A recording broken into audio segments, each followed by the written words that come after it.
Thank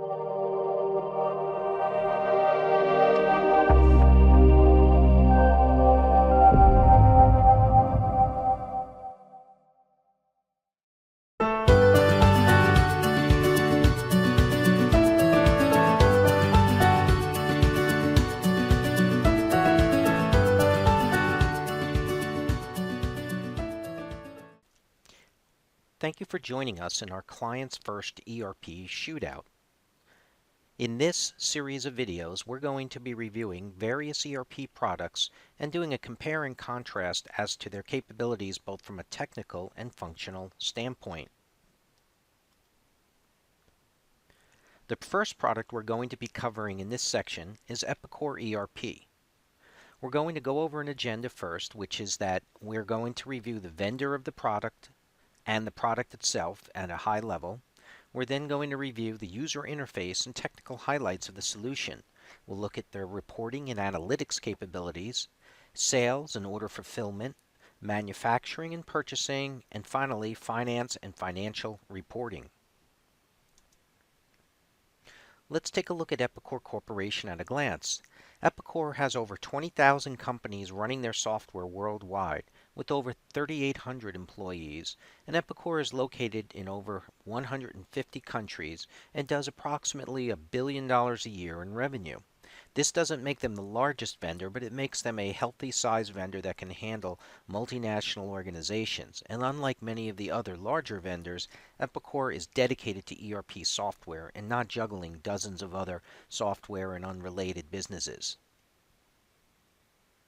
In terms of where Epicor ERP's market focus is, it generally covers what we call the classic mid-market, all the way down to smaller mid-market companies up to larger organizations or divisions of multinational corporations.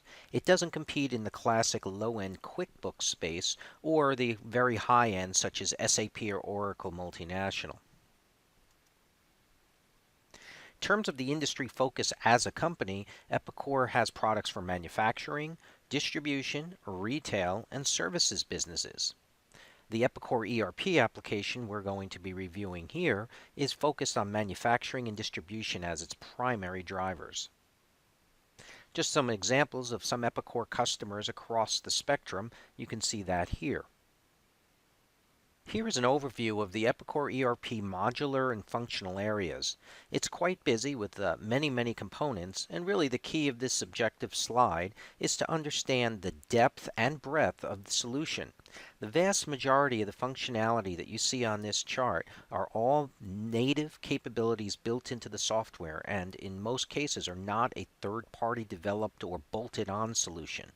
Epicor has a few of those available, but the vast majority of the needs for an enterprise are all handled in one product. The big advantage there being less integration issues, simpler upgrades, common user interface, common data model, and just an overall more streamlined, reliable solution. From a technology perspective, Epicor ERP is somewhat unique. First of all, it's built entirely on what's called a SOA, or service-oriented architecture. Because of that, it allows the system to be able to be customized in ways that a customer may need without in any way messing with the source code. Essentially, think of Epicor as a pre-built solution made out of Lego blocks, such as shown here, but these blocks can be rearranged or functions can be inserted in between or workflowed around it in order to adapt to your unique business processes, all without source code customization, which makes the product easy to upgrade and easy to customize. The product, because of this architecture, can be displayed on a traditional desktop or laptop. It can be displayed through the Windows application or through a Windows or web browser, all using the same common code without different versions of the software for each view. In addition, it uses the modern SOAP and REST services APIs, which means it's very easy to pull data out of Epicor or push data into Epicor, all being enforced by standard business logic rules in ways that make it easy to integrate with other systems. Because of that, too, we're able to present to you advanced features like enterprise search, composite applications, presence, and RSS. So, with that all being said, let's get to our demo.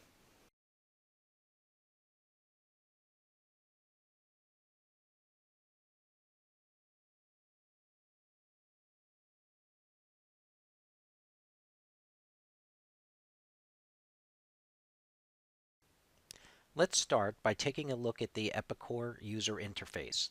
The version we're showing here is version 10.2, which introduces the new active desktop browser type interface for Epicor. In this example, we are logged in as Penny Lane. Penny Lane is a customer service representative, and she does some key basic things. She tracks customer information, and she tracks orders. So in this example here, she has her most commonly used functions shown right here, where she can just click on one of them and jump into those functions. In addition, she has some favorites here. She often goes in and looks at customer support cases, may manage quotes, does some order entry, and manages her task list. In addition, she has her social enterprise view, where she can see her various activities in the system that she needs to respond to, which is similar to an internal Twitter or LinkedIn used specifically for your Epicor data, which we'll look at a little bit later. And you can see her desktop is relatively simple. She also has the opportunity to go to her recents here, which will show her last 20 used activities. If she needs to get to the full menus, she can by clicking the icon in the upper left corner, and here she has access to all the legal entities given to her via security, and within the entity to the modules she has access to, and then within the modules to the submodules. If we were to close Penny and look at a different user, for example here, we're looking at Scott Popiel, and Scott is in the sales area. You can see he has links to external things like the company's Salesforce.com account, LinkedIn, as well as his favorites and icons.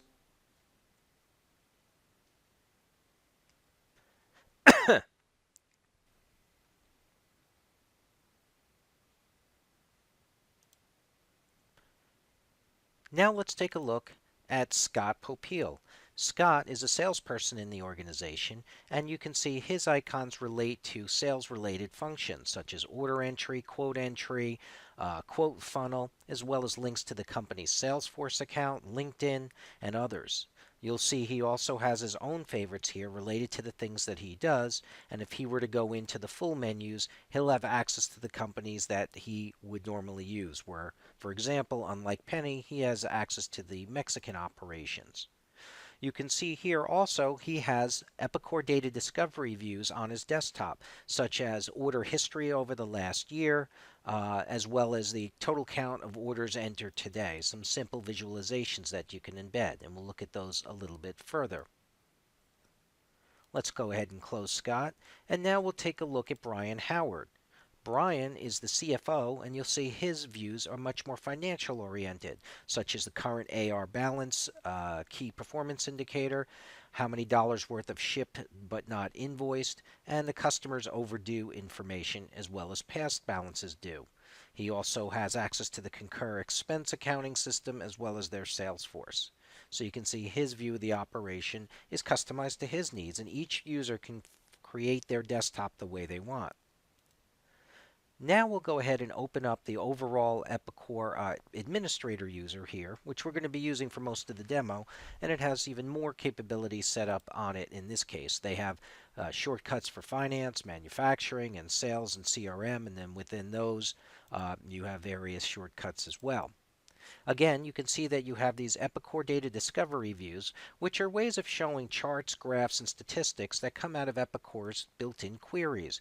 This capability is standard with all Epicor systems, and you have a lot of flexibility to do a lot of business intelligence right with this without necessarily using more sophisticated options. So for example, this shows us our customers' days overdue. And if we were to zoom into this, it opens up Epicor Data Discovery with a lot more capabilities to customize that view the way we need it to.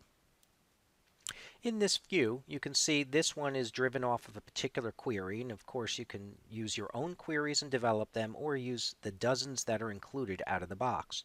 Here we have various filters, such as you can filter by customer group, and then if you click on those filters, the data will automatically update in real time with those views.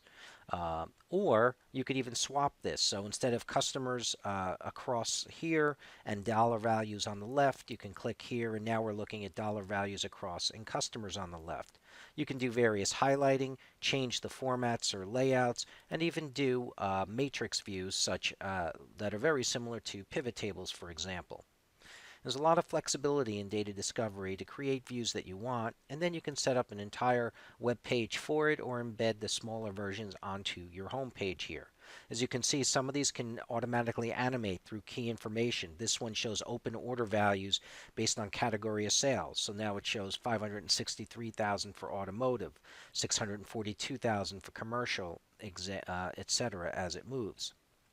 On the left again, you have your favorites, and if you go in the favorites, you have various functions. If you click on the function, then you'll get into that screen where you can perform that function. Again, you have your recents, where you can see your most recently used functions, which is very common. And you also have the ability to get to your full menu system here. And again, you have various layouts and formats to look at that. You can look at it as boxes, or you can look at it in the more traditional hierarchical view here as well.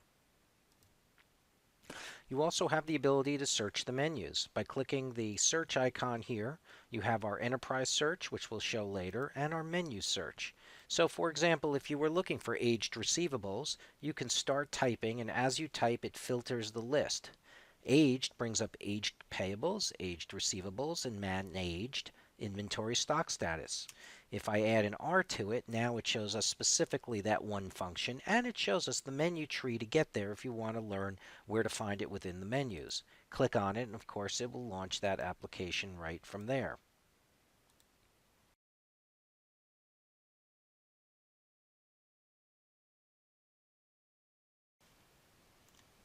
Now let's take a look at an actual data entry screen.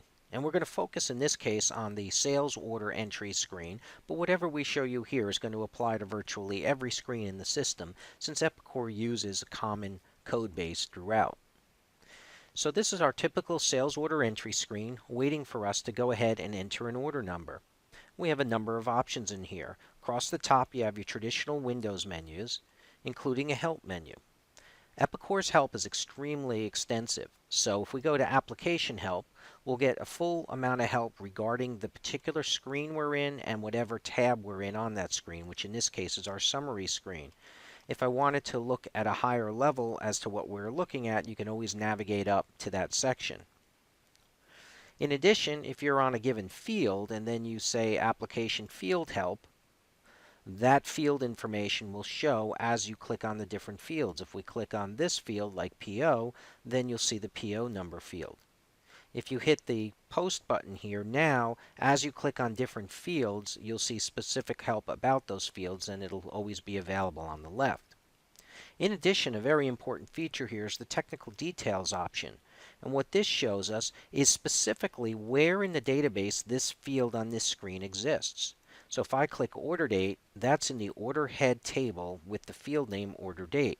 The reason why this is important is if you're going to write your own reports or dashboards, to be able to know the information on your screen, where to get it in the system, can save you a ton of time, since Epicor, like most other ERP systems, has many tables and fields, and things that aren't always where you think they might be because of all of the different related data. So by doing this, if you know what you want on the screen, it's very easy to figure out what you want in your tables. So now if we want to be able to bring up an order, we can simply click on the order number here, or we can click the search button which says sales order. We're going to spend a little time on this because this capability of searching is used throughout Epicor wherever there are any lookup fields. We can start with a simple search by searching for an order number or a PO number and the like, or starting at a certain location. We can also do a search within a search. By clicking Customer here, we can bring up the Customer Search dialog and now pick one of our customers from the list, which returns back into our order search. Now if we click Search, we're only getting orders that apply to customer Addison. Some additional choices here are Quick Search. So if we click Quick Search, you can have user-definable ways of searching. In this example, there's one. And this search allows us to search by customer ID, by the part number they ordered, by the customer's part number, by their sales territory, or what have you. Again, user-definable. Some other options here are business activity query searches, advanced searching, or even on a tag, where you can actually take records that you might be working on or analyzing and search them in a tag. So for example, if we go back to our basic search and highlight a couple of records, say they represent customers who are overdue, we can right-click on them and tag those selected records with anything we want. So I can create a tag called collections. If it's under my tags, they're only usable by me. If I put them under shared, any users in the system can search them. So by doing that, in the future, anytime I bring up this search and I type collections, it'll only bring up records tagged with the word collections, which are the three I had selected before. We'll go back and bring up our full search. We can maximize this window to see more information. And what you're seeing here is an Epicor grid, which you'll see throughout the system in virtually every screen and every dashboard. I'll spend a little time focusing on what you can do in a grid, because whatever you can do here, you can do in other places. If we wanted to go ahead and reorder the grid, you can by moving the columns around. We can also sort by any column by clicking the up sort for ascending or descending. You can shrink the columns, you can widen the columns, or double click and the system, like Excel, will widen the column to whatever is necessary. In addition, you can right click and say show group by, which allows you to start grouping columns on common data. So if we group by and throw customer ID up here, it collapses it to showing one row per customer. So customer Barriston has 8 orders, and if I hit the plus sign, I'll then see the breakdown of those orders. You can also do more than one group by, so we could group by customer ID and order date. So if we were to look at Addison, we'd see these are the different dates they had orders, and on certain dates they had more than one order, so that you would see it here. We can group the other way around, so now it shows every date we had an order, and then within the date, which items are in there. So if we find a date with, let's say, more orders that might be in the system, like here, we can see that there's one order each for Addison, and that's all from our grouping. We can also do summaries. So for example, if we had a dollar amount here, or in this case we're just going to use the sales order number as an example, you can get a total of value of their sales order amounts. So keeping this simple, we'll just group by customer ID, and this shows us that Addison has $481,000 worth of orders, whereas Edwards only has 10,000. Any of these can then be copied to Excel with the sorting that you see intact here. So we'll go ahead and say copy to Excel, and now once you click on the plus sign in Excel, you can see all of the underlying data that was exported. If we remove the grouping, and now say copy to Excel, you'll see it'll just come over as it was in the grid, fully usable, analyzable. In addition, you can also go ahead and do what's called a grid filter, which works exactly like Excel. So if we wanted, we could say filter it where customer is equal to Barriston, or you can do multiple. Or we'll go ahead and clear that filter, and you can do a range. So you could say, for example, custom, where the date is less than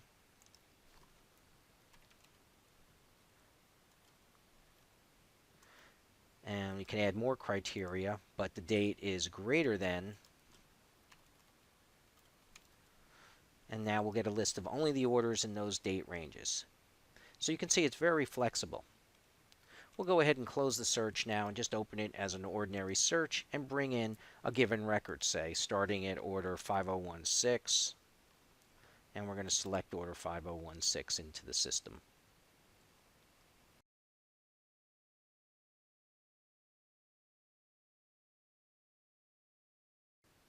Now that we have an order up on the system, let's review the capabilities of the system by studying the user interface. What we're going to cover here around the order entry screen applies to virtually every form and screen within Epicor, so we're going to take some time here and go over this in some detail.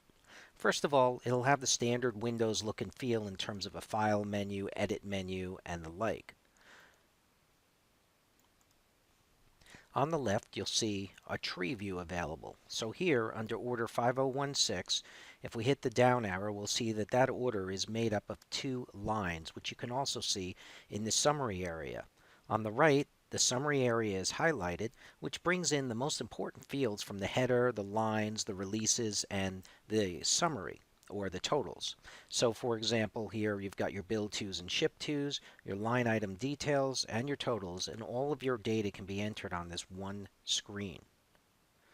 If we click on the lines here, you can see here on the left we have line 1 and line 2, and we can either click the line and hit the lines tab here or one of the lines here, and the system will allow us to look at the details. So you can see here for a given line there's actually quite a bit of information and features capable, but most of this is hidden from your normal summary screen since you don't use this on every single order. You can see advanced features like customer part cross-references, upsell, cross-sell, suggested or recommended items. You can see substitutables, CRM campaigns where this order came from or which campaign event, project-related information. There's additional tabs of information like commission information for this particular line. You can split the commission up to 5 ways. Comments for this line that go on the sales order, the pick list, the pack list, the invoice, and even sales kit details. Now, what's an important differentiator here is if you look at this line has a quantity of 35 on order, but that's actually made up of multiple releases. If we click the release button here, we can see there are 3 releases associated with this. If we click the first release, you'll see the screen goes into the Releases tab.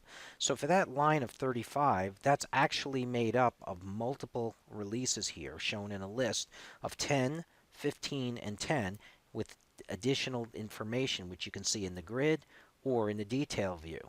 For a given release, you can see you can have a different need by date, ship by date. You could even ship it to a different customer, a different ship to, from a different site, from a different warehouse, etc. So you have a lot of information that you can customize on a release by release basis, including a specific job that the release is related to for production or a project or even a one-time ship to. So we'll just go back to our summary screen and look at some of the buttons that we have on here. Over here we have something called our change log. So for example, the current need by date is 9/29. If we were to change this date to, let's say, 10/2 and save this, the system will go ahead and automatically update that data, but because we told the system we care about this field, a change is logged. So if we look at our change log entries, and the date that we're doing this recording is 8/31, you can see that it logged changes here, and if we look at the details, the need by date was changed by user Epicor at 1:17 p.m. from 9/29 to 10/2. So you can specify which fields you care about, and the system will track what they were, what they became, who changed it, and when. You'll also see a button here for memos. Here you can put in any types of memos that you might want. You can have multiple memos, and you can categorize the memos. Of course, like anywhere in Epicor, you can add unlimited user-definable fields for tracking anything else you might want about those memos, and you can see them in a detail or list form. You could even see them in both at the same time, so if we tear the list off and snap it to the bottom, for example, and you can do this in most screens in Epicor, or snap it to the top, as you click on the detail or the list view, you can see the details in the bottom. We also have the ability to record phone conversations that we have with the customer. These have additional fields and they're always linked to the customer. They're part of the Epicor CRM system and will all be consolidated around the customer and salesperson information. You can also have emails logged from the customer into this form as well if you're using the Epicor Information Worker module. We also have attachments capability. So you'll see overall this customer has an attachment here, which is a special barcode label as an example, and within the body of the sales order we have various attachments. So for example, if we click on this MSDS, which is a material safety data sheet, we can see those attachments here.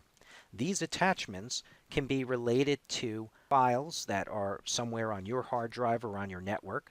They can be files that are automatically copied to the Epicor server, or they can be files stored in SharePoint or the new Epicor DocStar. If it's in the Epicor DocStar, you can open it up in context of DocStar, and then within here you're able to see all of the capabilities available in DocStar, including if there were any other prior versions and the like.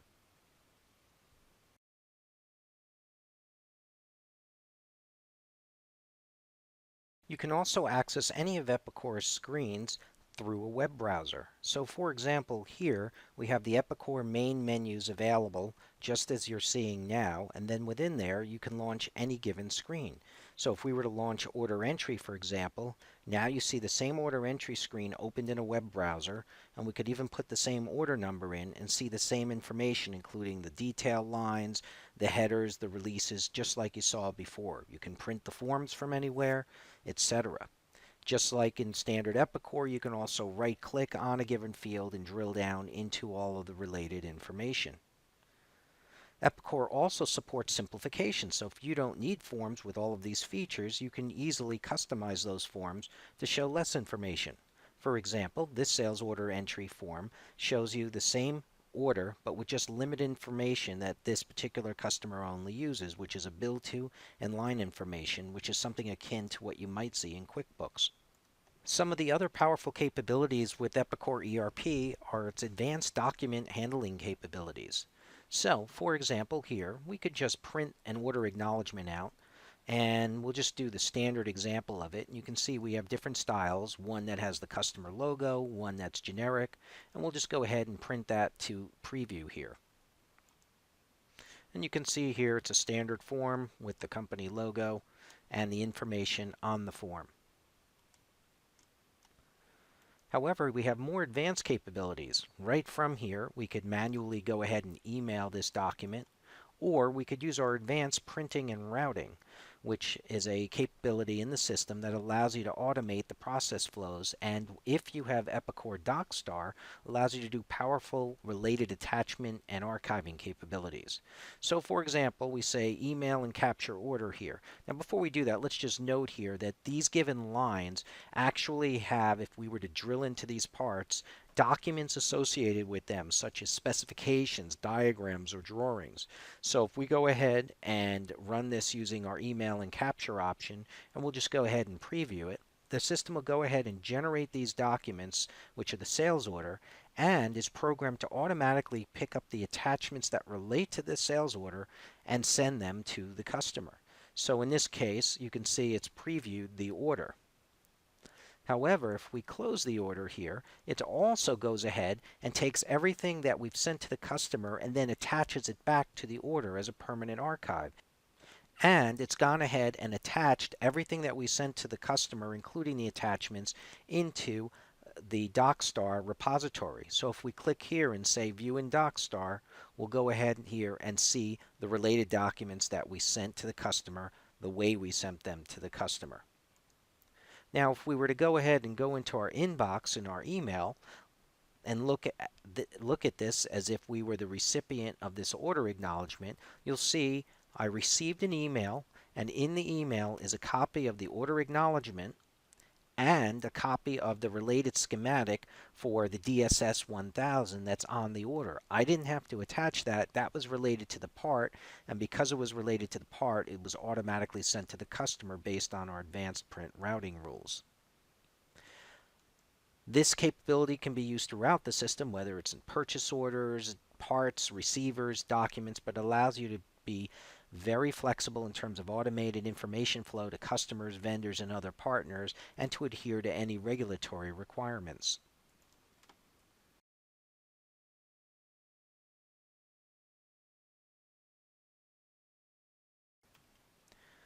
Now let's talk a little bit about finding information. As you saw before, we could easily go into an order and look up an order by, let's say, a purchase order number or a customer number, and that's a traditional way that you would look up information in systems. However, Epicor has a powerful universal or global search known as enterprise search, and if we click on that search, and click on Enterprise Search. Here, now we can search on anything in the system. Any words in any CRM conversation, any numbers or words in any documents. So if a customer calls up and says they have purchase order 42471, we can simply go to this universal search here, hit enter, and the system will find everywhere in the system 42471 exists, which it exists in an order and it exists in an invoice because this invoice was generated from that order. Once you have that information, you're able to then drill down into it. So if we right-click on this invoice, we can go to the invoice tracker, which will show us more information about this this invoice, and will show us all of the related information about this invoice.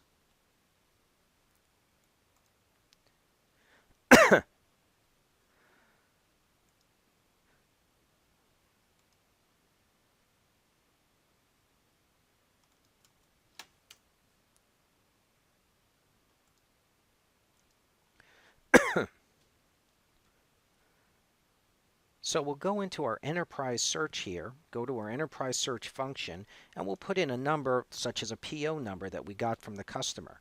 This could be anything. This could also relate to, say, the customer's comments they've made in a CRM conversation, in an email. It could be a part number, any text or data anywhere in the system. Once we hit the enter button, the system will instantly retrieve everywhere in the system where the number, in this case, 42471, shows up. In this case, it shows up both on a sales order and on an invoice because that invoice was created from that sales order and it copied through the purchase order. If you want, you can drill further, right-click on the order, and then use all of the standard Epicor drill downs like our sales order tracker. Trackers in Epicor allow you to look at information but not change information, which means you can give access to a broader group of users, and trackers also show you related information. So in this example, this shows us this given order, which is order 5016 and all of the lines, but it also allows us to see if there were any shipments against the order. In this case, there was one shipment. Like anywhere in Epicor, you can right-click on the key field and drill down to the related information. So from the sales order tracker, we're now going to drill into the shipment tracker, which will show us all the shipment details. From here, we can hit tracking details, and if this was an actual legitimate order, you'd be able to then see all of the tracking information. Some additional tabs on the tracker in this case shows us the invoices that were created from that order, which we also saw in the enterprise search. We can even see a summary of all transactions, which shows you as you click on the line what releases are on that line, and then if you click on any of these releases, if they had production jobs, what they had, and if there have been any shipments against that line, you would see the shipment data here. So you can see everything about the life of that order in one place, all from that universal search. Some additional things you can do with this search are search for just a general word, like, say, engineering. If we do that, we'll see that engineering appears in a number of places throughout the system. Perhaps I forgot we had a customer named Barriston Engineering and I didn't really want to retrieve anything regarding them. You can, similar to Google, put in a minus sign and say Barriston here, and that means find everything with the word engineering but not the word Barriston. And now the list is limited. You'll also see a tag cloud here which shows you the types of documents the word was found in. The bigger the letters or font, the more records were found. So we can see we have a lot of job operations with the word engineering, a few parts transactions, and a handful of order lines and quote lines. If I click on parts transactions, you can see here where the word engineering was found. You can also broaden the search. So if I search for showing all sources, so we'll go back to our central, ring, star ring, this says find everything where the word ring is located somewhere. So spring has the word ring in it. Bear ring has ring in it. Tor ring, for example. So you can see how you can make it broad as well. This enterprise search can also be done from any web browser on the web or from certain app for any application. So for example, if we go back into our Microsoft Outlook here, and let's imagine a customer asked for a list of their orders, we could simply reply back to them. So for example, here are your orders. And let's say this related to Addison. We can just type Addison order, highlight what we want to search on, and then hit a special hotkey, and the enterprise search will come back with the results that we're looking for. It's shown here in the Google-like form, and we can also change this into a different view. So we can click the grid button here and look at this in a grid, or we can click back to that view. We also have the ability to go ahead and do an insert on this. So if we want, we can insert this, everything that's found, and we don't have to put every field. We could just put a handful of fields here, and then click insert. And the system will go ahead and insert that data right into your email document, and you can send over their shipment or order information just like that right from Outlook.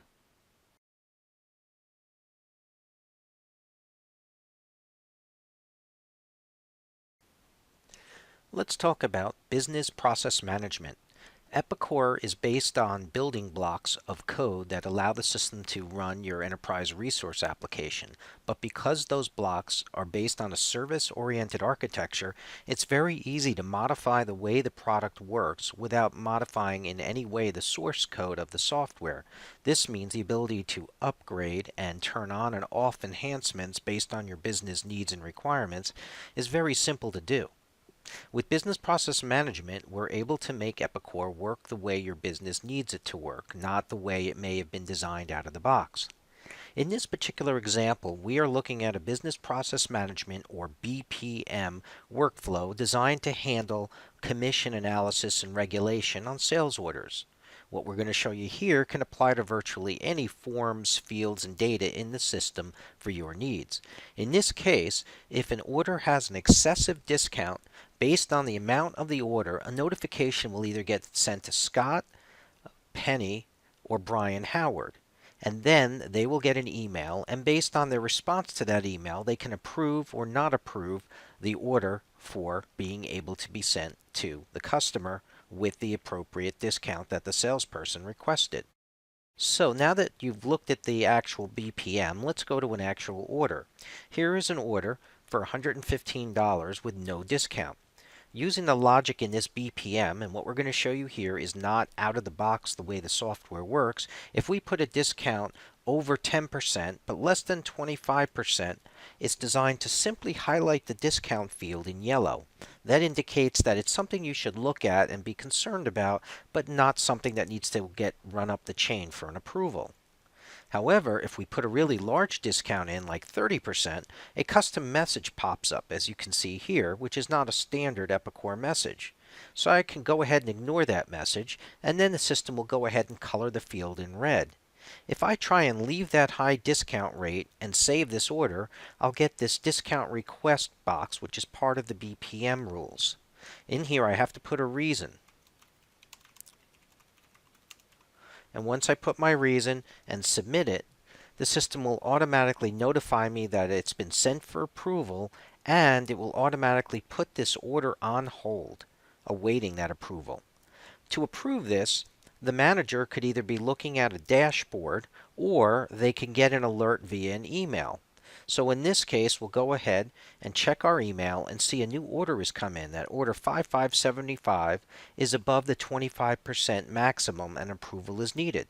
And since I'm the manager, I'm going to reply to this email, and I could do this from a mobile device or Outlook in this case, and just say approved, but I'm only offering 23%. And you can actually go to the data field in the email and modify it and click send here. Now that we've sent it, we'll allow it to process the email and send it back to Epicor. We'll go ahead and minimize this screen. So now we're back at looking at the order. And all we have to do is click the refresh button, which will show us what the order looks like now, not the last time we looked at it. And you'll see now that the order has been taken off of hold automatically, and the discount rate has been reduced from 30 to 23%. So you can see here, through our BPM technology, you are able to do a great deal of functional workflow and requirements for your business, all with a simple drag and drop workflow design mechanism that's all native and part of Epicor.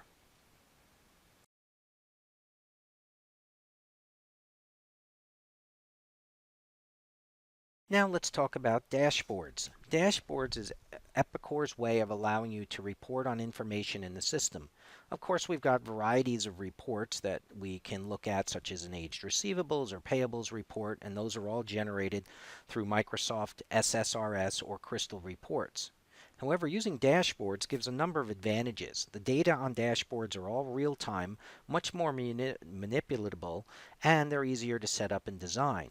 In addition, the report is only accurate as of the last time it was printed, where the dashboard is always up to date. So, as an example, we're going to open up one of the many dashboards that comes with the system, which you can use as a template to modify for your own needs if you'd like. And this is called our billing, bookings, and backlog. So let's see what we have here. In the case of this dashboard, it's broken into 4 separate quadrants, and each of these can have sub-information. So the billings here is showing us a list of all invoices for a certain date range.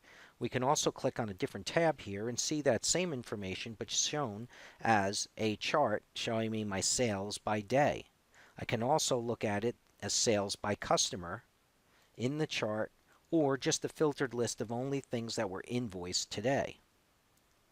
We can look at another one of these tabs. This is our backlog chart, which basically is order data.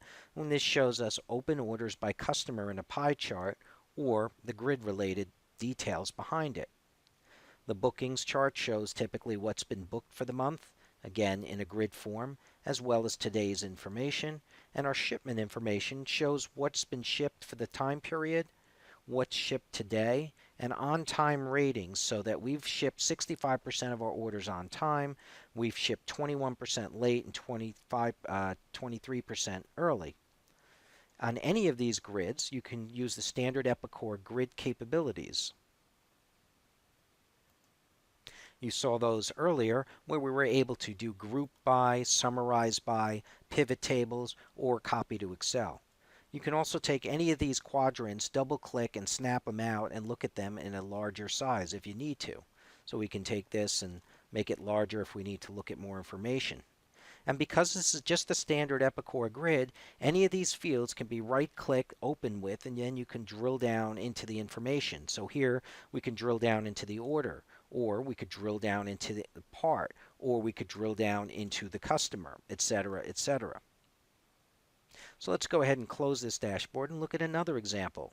This is our job cost exceptions dashboard, which is actually just a single pane dashboard instead of 4, but it shows us all of our jobs that are in production and which ones as of now are over budget, under budget, or on budget in terms of materials, labor, and subcontractor costs.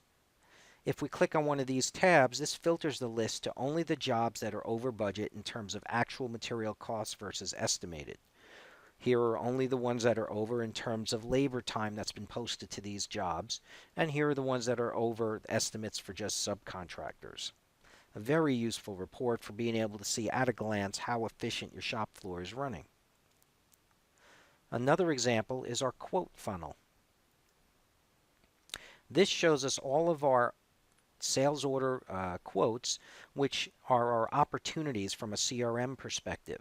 And here's the confidence that the salesperson has that we're going to get that quote. If we were to click on the line details of that quote, you'll see the lines on the bottom update to reflect the contents of that quote. If I click on a different quote, you'll see the lines reflecting that as well. Now, one of the things you'll notice is this is called Publish and Subscribe. So this segment of the dashboard is publishing, and this segment is subscribing. And that's how the dashboard can show related information as you look in other zones of the dashboard. Now, in this case, the order has a 55% chance of closing. We could easily go into the order here, the quote here, and drill down into it if we wanted to. And once in here, you'll see the standard fields that are available for the quote, which we'll go over a little later. But here we see the odds of this quote closing are 55% according to the salesperson. Now I could change that number here if I wanted, make it 45%, and then we could go ahead and close this quote. And once you do that, if we refresh the dashboard, you'll see now that this 55% on quote 10.2 is now refreshed to 45%. However, this dashboard is called an updatable dashboard. Any of the fields that are not gray are changeable, and of course those changes have to fit within the business logic of the system. So for example, if I wanted to change this quote to 60%, and this one to 45, and this to 35, once I hit save, the system will go back into the source document and change that data. So if we were to drill back into this quote, you'll see that the 60% that I entered on the dashboard has been updated back into the original document, which provides for powerful high-speed update capabilities. In addition, that also makes it easy to update data remotely. So for example, we'll minimize this, and we're going to go ahead and open up our Epicor Mobile Access Simulator for an iPad. This can be on an iPhone, Android, or any other HTML5 browser. We'll log into our Epicor system here, and we'll get our home page for what dashboards have been exposed to mobile devices. In this case, we want to go into our CRM menu and into our quote confidence dashboard, which shows us that same data that we saw within the dashboard. And here's that order 1022 with a 60% chance or confidence. If we want to go see the details on this, we can, and we can actually change the data from our mobile device. So let's say we make this 65%. And we'll go ahead and close that record and save our changes, and the system has now updated those changes back in Epicor. So we'll go ahead and close this. Go back to our quote funnel. Now notice this was showing it from the last update. If we refresh this, this is now 65%. So you can see that these dashboards can be used to expose and allow outside mobile users to access and update your data without being a developer. Very simple. So as you can see, the power of our dashboard capabilities really allows you to get data out of Epicor versus just entering data in. Epicor also has an additional way to look at your information or data analysis in the system, and that's called Epicor Data Analytics. Epicor Data Analytics is a hosted solution that talks to your Epicor data whether you're using Epicor in the cloud or on premises. If I scroll over here, you can see you can embed parts of Epicor data right on your menu, or you can go into the full interface through any browser. So in this example, this is an executive dashboard that shows us fiscal year-to-date gross margins, this year's sales versus last year's sales, rolling 12-month sales. And we can scroll down and look at other information. All this information is all on one web page showing us quote information, percentages over the next 3 months, the past months, shipping variations, production volumes, production efficiency, top made parts, least manufactured components, quality, month-to-date scrap percentages, scrap by reason, rolling months. This is all a single dashboard, and it's all very easy to customize and create your own. Some other examples that we have here under dashboards, we could look at, for example, an accounts receivable dashboard. And if we click to that, the system will now show us the information that relates to our receivables, and this is all done instantly. So you can see here invoice amount, paid amount. We can scroll down, see our top customers by invoice amount, top customers by invoice balances over the period of time. Some other dashboard examples might relate to production operations. So if we take a look at that, we can see our setup hours, our actual production hours, our labor costs by part, actual labor costs by period. And we'll just look at one final example of one of these, and that would be sales analysis. In the sales analysis, you see you can put comments on here if you wanted to. You can look at our gross margins, our sales geographically based on hotspots, sales in a pivot table, which of course can then be selected, drilled down on, exported to Excel, gross margins by customer, by parts, by costs, etc. So you really can slice and dice your data, and all of this data comes pre-normalized so that you do not need to understand Epicor's internal data structures to be able to set up meaningful data analytics.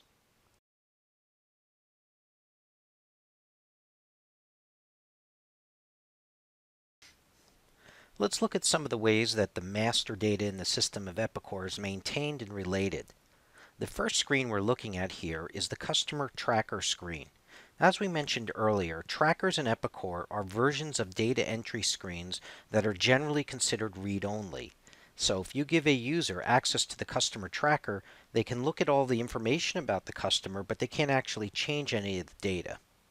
One of the advantages of trackers is not only does it have the master data, but it also typically has all the related data in the system that relates to that customer master. So in this example with the customer tracker, you're going to see your typical master information about a customer, like their name, their address, their territory, their phone numbers. You can see the things like their contacts, their ship tos, etc. However, if we want to really drill into what's related to this customer, we can get a true 360-degree view. So if we go to the Financial tab here, and then go to the Invoices tab, we can see all of the open invoices that are on file for this customer. If we click Closed, these are all the closed invoices. If we clicked all, we'd see all invoices. And if we click invoice lines, we could see the line and item level detail from this customer. If you recall from earlier, because this is a standard grid in Epicor, you can do things like show group by, show summaries, and even show filters.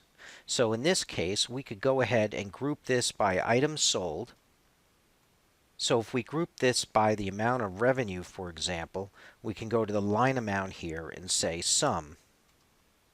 And now when we scroll over, we can see for this part, 0201223, they have $3,400 on invoice lines. Or for this part here, such as DCD 200 ml, they have $277,000. And if you click the button here, you can see those details. You can even sort on multiple levels. So if we wanted to see it on sales by part, by date, for example, we can grab the date column here from invoice date. Or we could reverse it and say by date, what did we sell? So for example, if we go in this particular line here, so we'll find a day where we sold more than one item. You can see here on this date, 4 different items were sold, and then within each item, see the detailed invoices. We can see the payments paid to this customer, credit information. We can see their existing credit information in terms of their receivable. So if we go to invoices and aging, you can see they're 30, they're 60, they're 90. We can see any quotes we have for the customer, orders, open production jobs, RMAs, shipments, tasks or the to-do list items that relate to the customer, as well as any CRM phone conversations, which we can then summarize into a chronological log of the discussions we've had with the customer. You can even here go ahead and record new telephone conversations while looking at the customer here. So you can see at a glance you have a great ability to see a lot of information throughout the system for the customer just from one tracker screen. Looking at the part master file, we can get an idea of how information is stored about parts or items in the system and its capabilities. At a high level, you have a part number, a part description, and general information such as the group or class it belongs to. Within the group or class, you can set up many of the defaults that you'll see in terms of all of the fields that relate to a part. So by entering the part number and the group and class it belongs to, the majority of the extra fields are filled out. We have other fields here, and we'll just focus on some highlights, such as run out, which means continue selling this part until there's no more left, then don't allow it to be sold, versus reordering. Whether you need receiving or shipping documentations like certifications, whether you need to track lot numbers or serial numbers, or in Epicor, we allow you to track lot and serial numbers for the same item, which you'll see later. We have a variety of other fields here, including our accounting setups, as well as attributes such as weight, height, thickness, and other user-definable fields and pictures. At a site level, which is typically where your division or location is, you can set up information about what warehouses you have at that site, and you can see this hierarchically as well here. So if we go to sites, we have one site, and then within the site you have one or more warehouses, and then within the warehouse you can have one or more bins defined. So here would be the list of warehouses. Here's the primary bin with it where this is stored. This is the cycle count information where the system can automatically calculate an ABC code, etc. In terms of replenishment and planning, this is from a manufacturing perspective, how far out you want to plan in terms of blocks. If you have lot sizes, like you only want to make these in 100-unit chunks, as well as typical buffers, preparations, horizon planning for short horizon or standard, that's all available here. And then in the warehouse, you also have detailed information such as the min, the max, the reorder points, and the reorder quantities. So you can see here, just at a glance, we have an extensive amount of information about the item so that you're able to properly set it up and configure it so the system can automatically replenish it via manufacturing suggestions, or if it's a purchased item, via purchasing suggestions that are optimized based on lot sizes, shipping information, availability, time, and so forth. Another example of master file information is our lot traceability. So if we pick one of our items here, like our Poromot, and we look at one particular lot number 1, you can see that that lot was received on this packing slip. And this packing slip was then used in incoming inspections, and then from there you can see all of the transaction history of that lot. Because every field is drillable, if it relates to something else, we can go back and look at the receipt entry tracker here to see the details of that given receipt. So here you can see everything about that, all of the lines that have been received, and then all of the details about the receipt of that line just by clicking on that.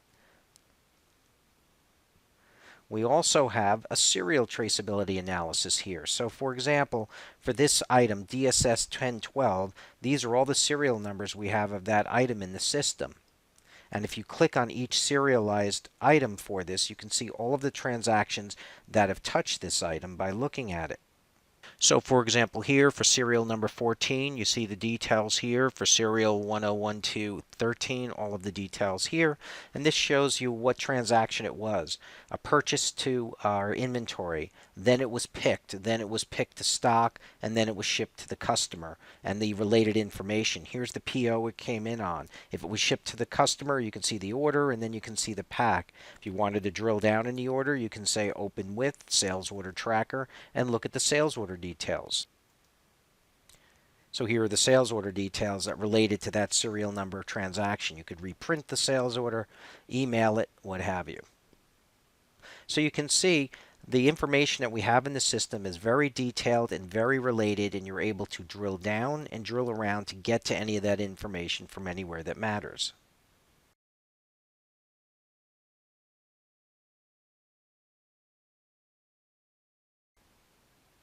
Now let's talk about our opportunity and quote order entry screen.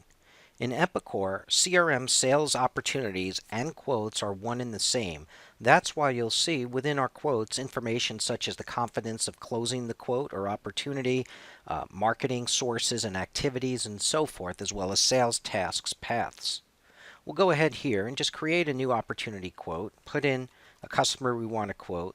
We don't have our purchase order number at this time. Say when we think the quote will be due by, or when we hope to hear an answer, and let's say we have a 50% chance confidence of closing this.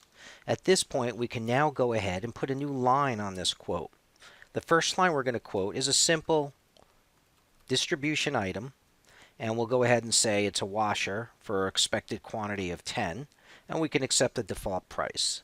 I hit enter to go to the next new line, and in this case I'm going to go ahead and select DSS 700. This is a manufactured item. If we go to our lines here, we can see the detail of information about an item line in terms of extra fields such as customer part number, marketing and sourcing information, taxes, need buys, and so forth.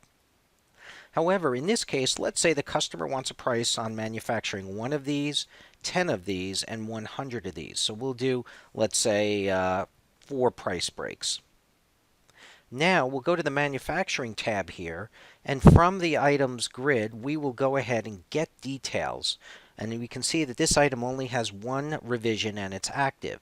So from there we're going to get the method of manufacturing, or the steps and the materials it takes to make this item. Right now it takes a saw, a drill, a prep, and it uses this piece of tube steel.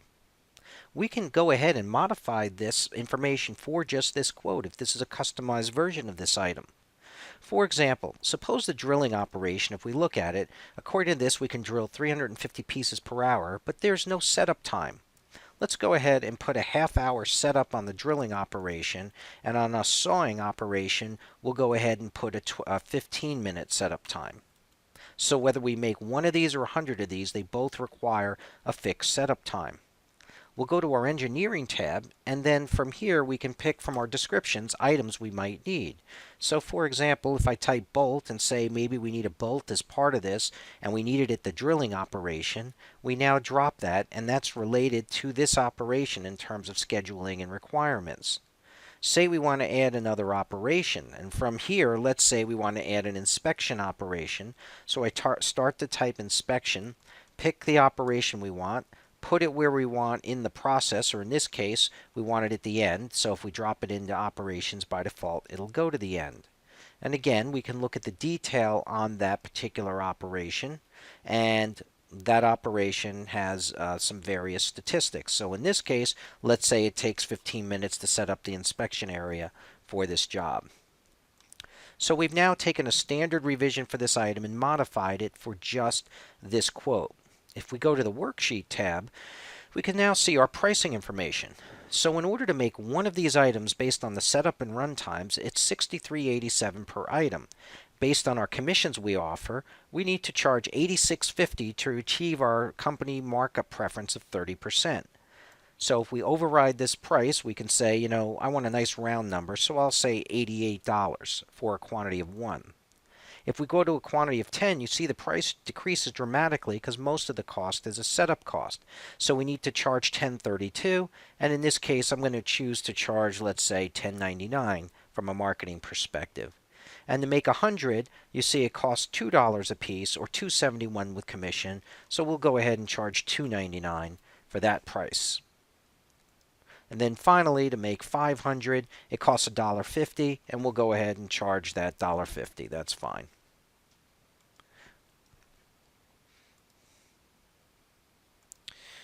Now let's go ahead and add a new line, and this time we're going to create our CFG-beacon item.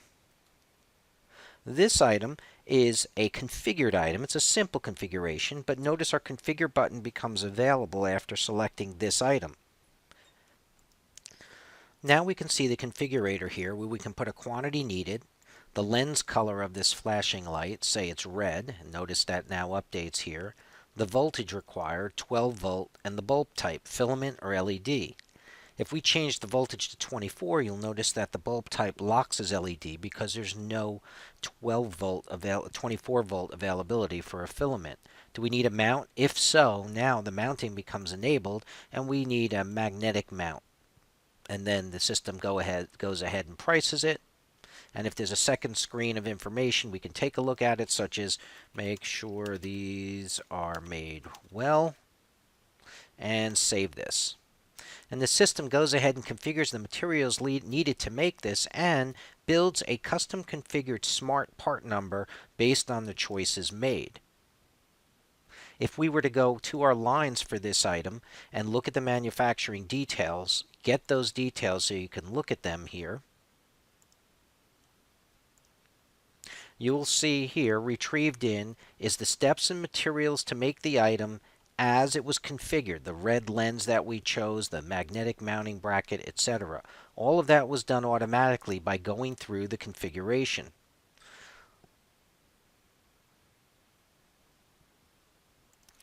We can even create a completely brand new on-the-fly item because Epicor is not only designed for make-to-stock and make-to-order manufacturers, but people who basically are complete job shops. So maybe we want to create a new item called a spring, and this item does not exist in our item master. We can put a description in. We'll call it Addison's Spring.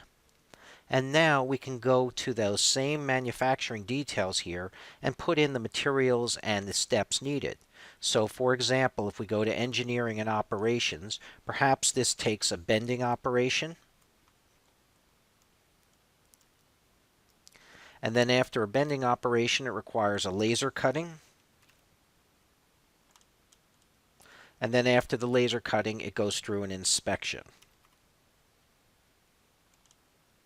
And in terms of what we're working on, let's say this is worked on sheet metal. So we go into here, sheet or stainless steel, put it on the materials. It's needed at the first step. And now we've essentially completely custom configured one of the items on the quote as well. We can go ahead and send this quote to the customer once everything is flagged as engineered. So we'll go to the Actions menu here, say Print Form, and we'll go ahead and print preview the quote so that you can see what would automatically get sent to the customer. Here's the quote. This could automatically be emailed. It can be manually emailed. And you notice for the items that have the break pricing, you can see those breaks on the quote. For the item that's configured, it's automatically got descriptions filled in that can appear on the quote based on the configurations, and then the total quote price. Now suppose some time passes and the customer wants to take this quote and says go ahead with it, but we only want some of the items. We can go here to quote, create sales order, and then choose the lines that we want to go ahead and turn into an order. So let's say we just want to go ahead and manufacture the first two items at whichever quantities the customer chose. So we'll accept these defaults here. At this point, the customer knows when they need this item by, and they also want to know what we would typically know what the PO number is at this point. So we'll enter that, and we'll go ahead and say create, and the system will now automatically create a new sales order number 5635 based on the items from this quote. So if we go ahead and close this, or we could now look at related sales orders and see the details and drill into it from here, we can now look at the sales order that was created from this quote.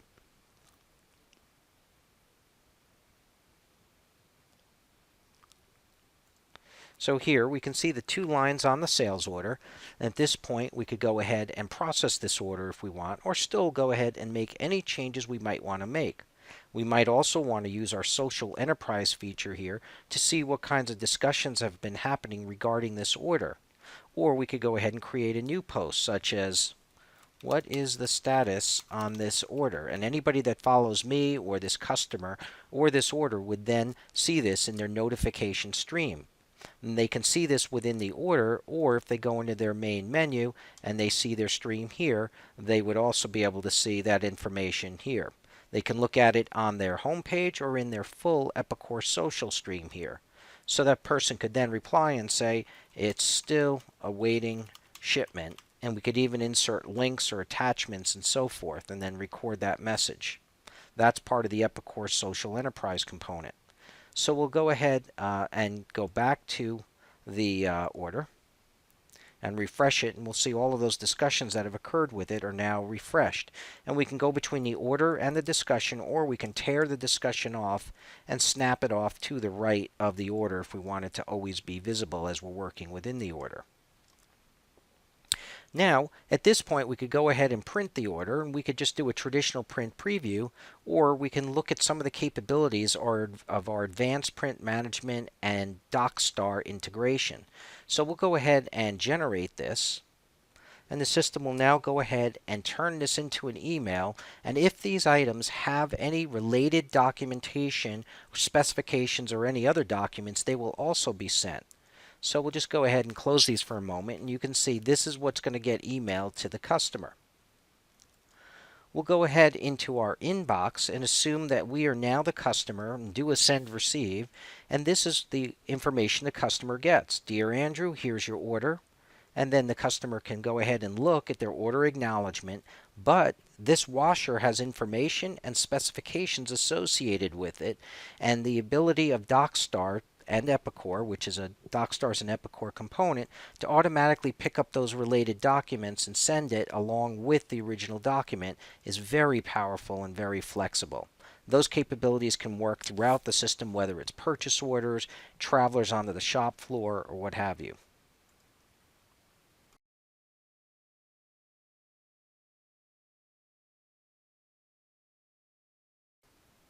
Now let's look at a high level some of the options for fulfillment, picking, and shipping. What we're looking at here is our fulfillment workbench, which allows you to go ahead and fulfill supply for jobs, for orders, or transfer orders between your plants or locations or sites. In our case, we want to look at order fulfillment, and we'll go ahead and say, what if I want to see all orders that can be half fulfilled or more? So we'll put 50% in here, and then click search, and we can fill in a bunch of criteria here.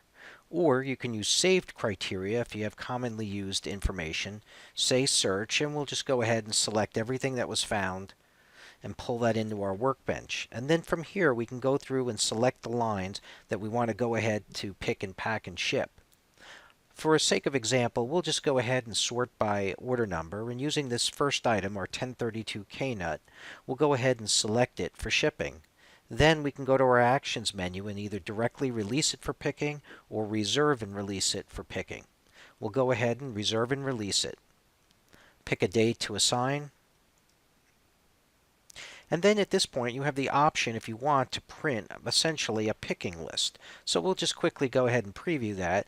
And this is the type of documents or labels that you'll send out to be conventionally picked by paper.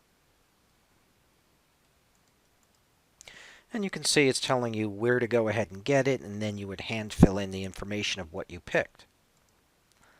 Another option for doing this is using the Epicor MES stations or touch pads down on the shop floor or handheld devices. So in this case, if we bring up a simulator of our handheld device, log into it, and look at our material handling queue, and go into our material queue, we can go ahead and see the items in the queue. This is everybody's queue, or I could look at my own queue. Once looking at your queue, you can then look through of all the items that require movement around the shop that you've been assigned. So in this case, we have these K-nuts, and we can go ahead and process them for movement if we want. Or we could work on any of the other items like this 1032 FW we just described. We'll just go ahead and hit process, which normally you would hit the touch screen. If you're using PCIDs, which are like container numbers, you can enter it here. And otherwise, you can just hit save, and the system will save that record. So we'll go ahead and exit out of our handheld. And we can also look at our traditional customer shipment entry screen, which is after it's been picked, what you're going to go ahead and ship. So in here, we could either go in and say what orders need to be picked, or since the person with the handheld went ahead and picked the orders, we could just go to Actions, Picked Orders, and see all orders that have been picked by somebody with the handheld or the tablet on the floor. And right from there, we can go ahead and say Create Pack. And the system will bring over the information from the pick into our packing slip, ready for manifesting, depending on whether you have the integrated manifesting or are using a standalone device, whether it's for an LTL or common carrier like UPS or FedEx or what have you. At this point now, we can go ahead and say Actions, Print, Packing Slip, Shipping Labels, or both. We'll say both, and we'll just print preview this to screen so you can see the two examples. And here's your typical shipping label. And if it was done through the manifest system, you would see all of the UPS and the barcodes. And then here's the packing list that's going to go in the box saying that what is in there and what's been picked, etc. Once everything looks accurate, you can go ahead and say this packing slip is ready to ship. The system will flag everything as shipped at that point and save it, and you're ready for your next shipment. Very simple, straightforward process. If your business was simpler, you could skip the whole handheld and picking function and just use that printed picking sheet we showed earlier, go straight into shipment entry, and then enter what you ship based off the paperwork.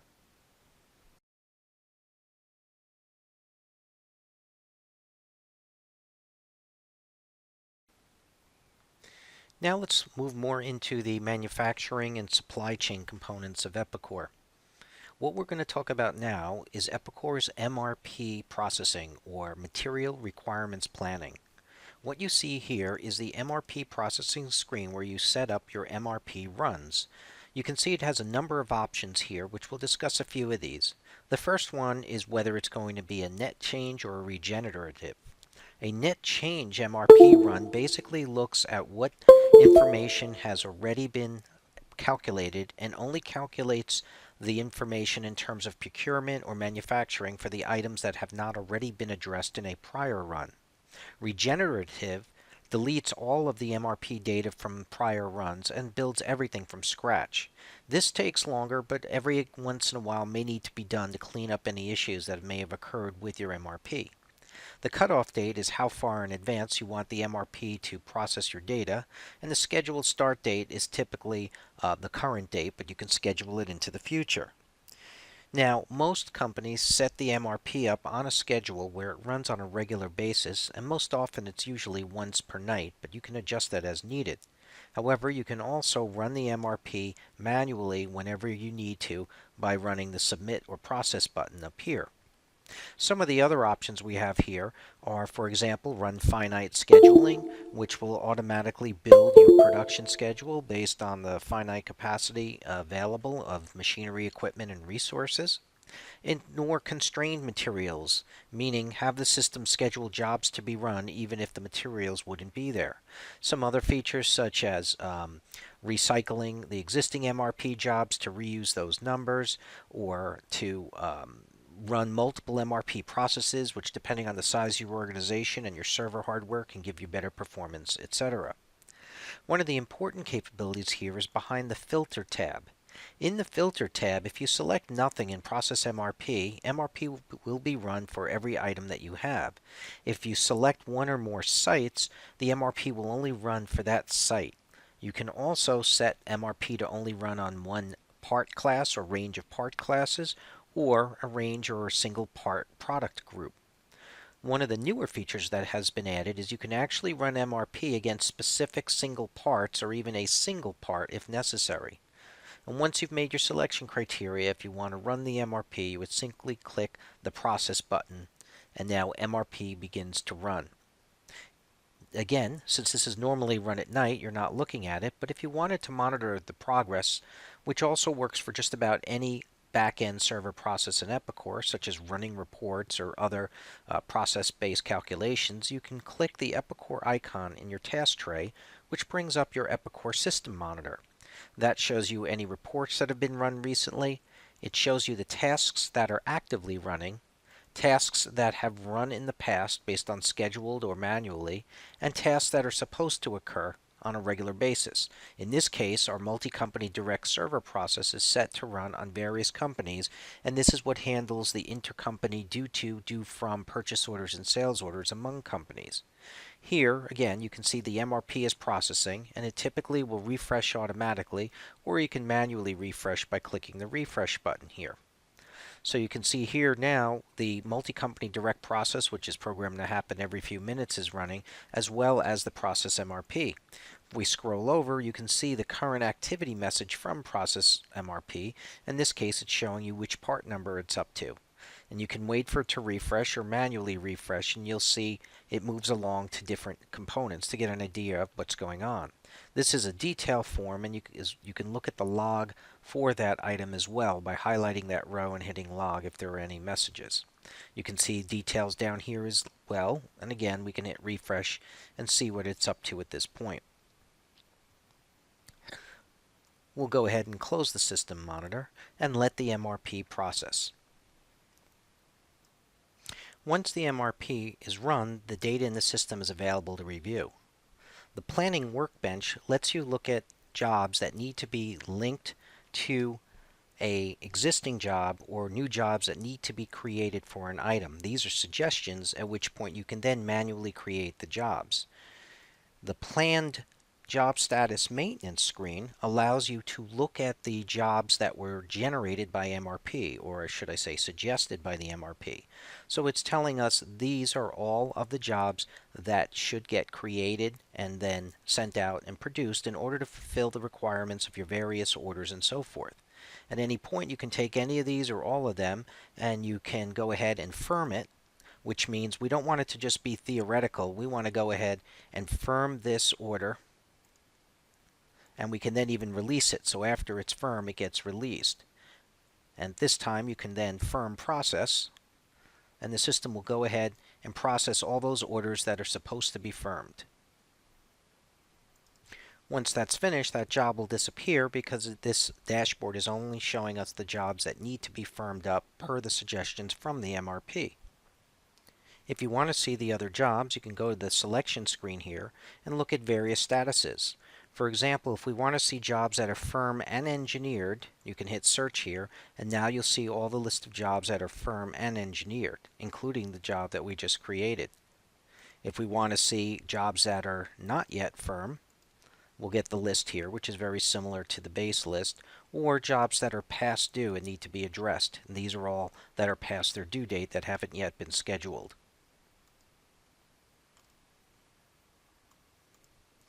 The Production Planner Workbench gets its data from the information generated by the multi-level pegging from the MRP. In this example here, when you open it up, it shows you all of the parts that you have to get manufactured in the system, and any of the ones that have shortage quantities are highlighted in yellow. If you want, you can just filter this to just the items that are short. So, for example, if we were to pick these biking gloves here, we can see this is needed for this firm job, and we're short a quantity of 24 of these. If you want to see what is available for the job, if there were any, you would see it here, and here's all the components needed for the job. For this part, you can see any shortages and all demand for that part. If we look at this 304 stainless sheet steel, you'll see this part is needed on all of these various jobs, which of course, as usual with Epicor, you could drill down and look at the details of those jobs. You can see what it's short for the current job in terms of quantities, and all requirements for this job if this job needed other components, as well as everything where this part is short on other jobs. If we were to look at this from a job perspective and pick one of our jobs here, then you get a different view. This shows you whatever shortages we have for jobs that have full availability, which by its nature would be none. If we look at our shortage jobs, these are all jobs that have at least one material that's short. If we highlight the material, in this case, we can see it's again short the SS125. If there's anything else needed for the job and available, you would see it here. If we look through some of the other data, we may find some jobs that have more information. So if we look at this particular job, this is all the materials needed for the job, and that's available. This is the material that's short for the job, and here are all materials required for the job regardless of whether it's short or not short. Here are shortages where this part is used elsewhere, and here are all demands for the part, whether they've been pegged as available or short. So using this dashboard, you could see both from a job perspective and part perspective, everywhere your shortage impacts your operations.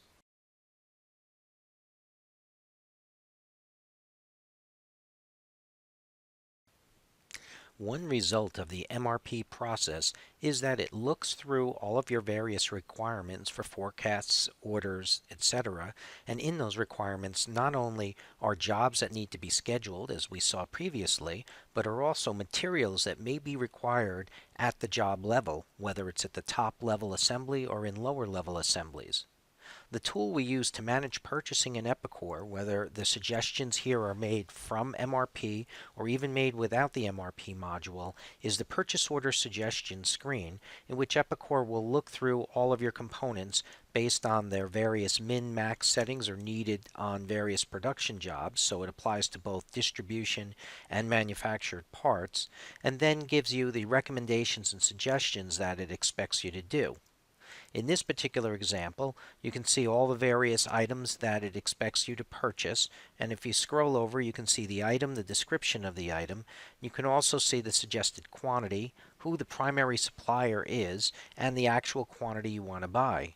You can override the suggested supplier, pick anybody you want, override the recommended pricing based on the pricing records, and then go ahead and proceed and generate the purchase order. So in this example, we'll go ahead and order this BN13001 by clicking on the Buy button. We also have the option here to adjust our quantities. Maybe we want to just go ahead and buy 100 out of the 500, and the system has automatically updated the pricing based on the vendor. Maybe we called them and they gave us a better deal. You can also click on the Create RFQ button if you're using the Request for Quote capability. If not, just click on Buy and the system will generate purchase orders for all of the items that you go ahead and select to buy. Then you would go to the Actions menu, select Generate Purchase Orders, and the system will go ahead and generate all the purchase orders for the items that have been selected under Buy. Now let's take a look at the purchase order created by the Suggestions screen. We'll go ahead and bring up the latest POs, and you'll see the newest PO from Nordstrom is sitting here. You'll see that that purchase order was approved, and all of the quantities and pricing we entered are there. Now, if we go in here and we decide we want to print or send the PO, we'll say Print, and once again we'll show an example of our advanced print routing and our DocStar capabilities. So we'll select this format, which is programmed to do that, and we'll go ahead and we can either print preview it or just send it along and process it. So we'll go ahead and send this along for processing, and what the system is going to do is generate the purchase order to the customer, and it's going to pick up our corporate-wide purchasing policies and bring in whatever detailed attachments already relate to this item to send the specifications to the vendor. If we go to our inbox here and do a send receive to pull in our latest email, you'll see the customer now receives this email telling them the attached purchase order is available. And you can see those right here. So if you look at it within here, we can click on the PO form,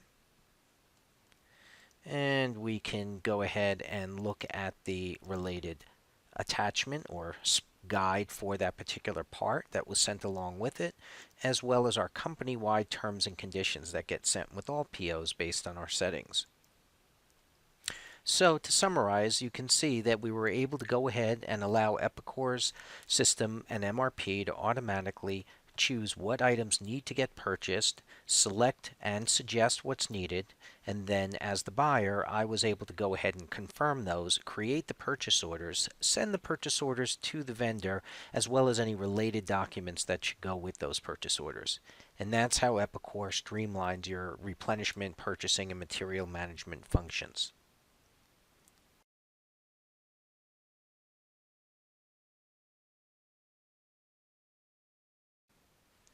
Once you have your job scheduled for production, the next area that Epicor helps streamline your environment in is actually capturing what is happening on the jobs in real time. We do this through a function called MES, or Manufacturing Execution System. The Epicor MES component is designed to run typically on ruggedized kiosks throughout your manufacturing floor. Here is an example of the out-of-the-box MES menu. If we were to log in, which we would typically be barcoding our name badge, you can see the various functions that an employee can do. Now, the out-of-the-box MES component can access a large variety of functions. This includes looking up information such as all the details about the job, about the materials being made, reporting non-conforming materials, asking requests to move materials, reporting quantities complete, looking at our electronic work queue instead of using paper travelers, entering counts, and dozens of others. These are just the production-related common functions. If we go to the Materials tab, if you're a material worker, typically these are the people moving materials in and out of bins and between equipment and machinery. We have our shipping and receiving functionality, a service manager, and supervisors area where they can get an overview of what's going on the plant floor. As good as this all is, this may actually be too complicated for most factory workers, and because of that, the MES function is highly customizable. If we minimize this, here is a version of the MES system that's designed to be extremely simple, where the user or production worker can start setup activities, start production activities, look up information about the job, look at his work queue, and issue materials. So, for example, here, if we were to go to Start Production Activity, we are now being asked what job we want to work on. In our example, it's going to be Job 2124 and Operation Assemble per Print. Again, typically this will be either coming from an electronic work queue or a printed barcoded traveler where you would scan the information and all of this would fill in automatically. At this point, you would typically hit OK, but you also have the ability to look at more information about this step as well as any attached documents to the job. If I go to Documents, we'll see here we have some work instructions and a machine setup. If I go to the work instructions, we can see the details of those instructions, and you can see these are a very complicated way of making this item. Measure once, cut twice. Of course, this can be any type or level of detailed documentation. The machine setup just shows you that we also have the ability to attach anything that the machine can display, including a video, which in this case is just a video of how to set up the machine. So once you've entered the job and operation you're working on, you would now typically log out and allow another person to use the station. But in our case, let's assume, say, it was 30 minutes later, we would go ahead and end our activity. And at this point, we would enter the number of units complete. We can enter any scrap quantities or any non-conforming quantities and give a reason. So if we were to say one was non-conforming, we can pick from our reason codes and say it seems to have bubbles in it, and this will go into our quality control system for review. You can also automatically print tags on typically thermal printers that would look or would be typically printed out and then attached to the materials as it moves along throughout the shop, allowing it to be easily identified and tracked. You can add any notes that you did during the job, and then at that point you can click OK and move on to your next operation. And it's really as simple as that. Again, you're typically just clocking in and clocking out and/or issuing materials to jobs.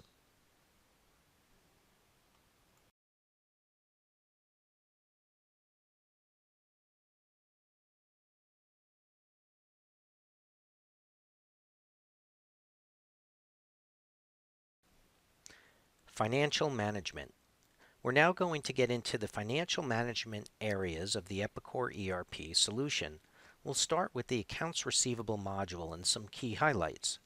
First, we'll look at a common financials report called the Aged Receivables Report, which is typically used to show your outstanding invoices from your customers or to your customers, what the remaining open balances are, and how old they are.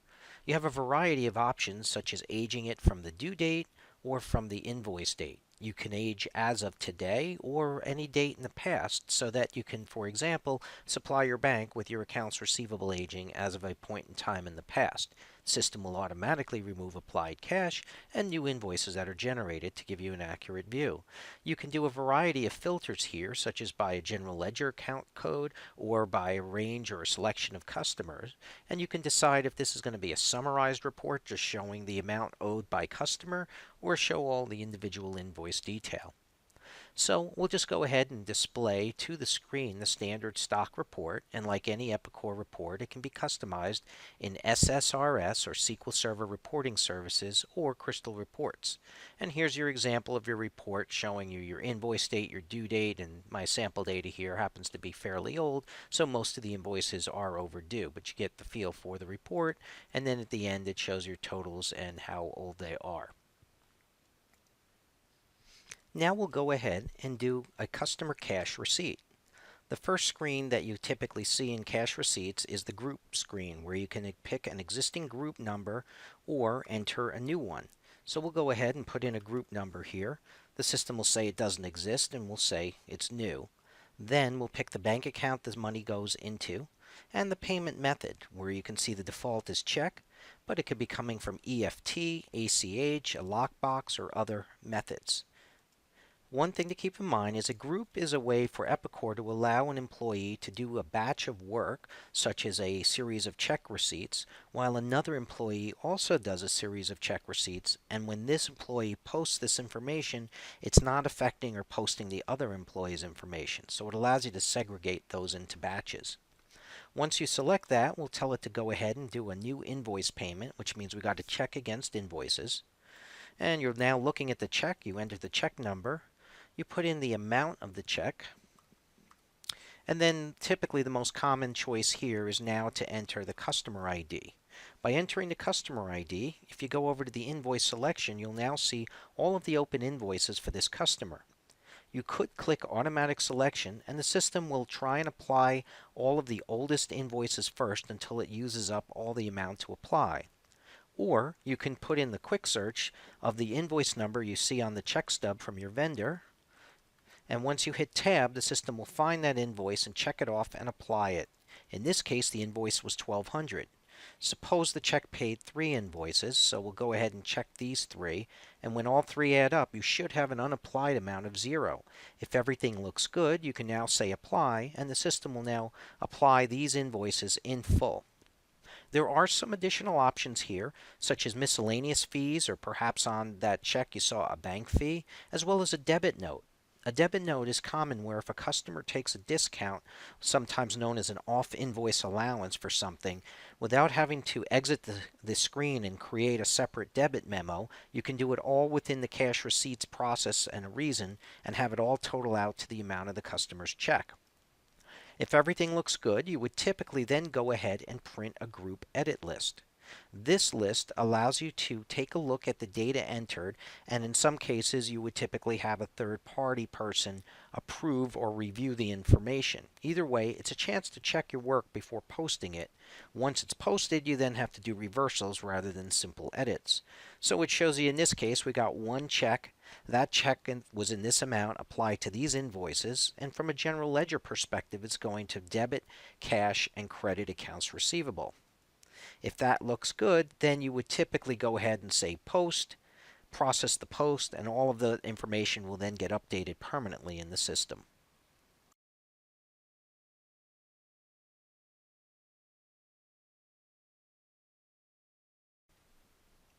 Now let's take a look at some of the key accounts payable functions.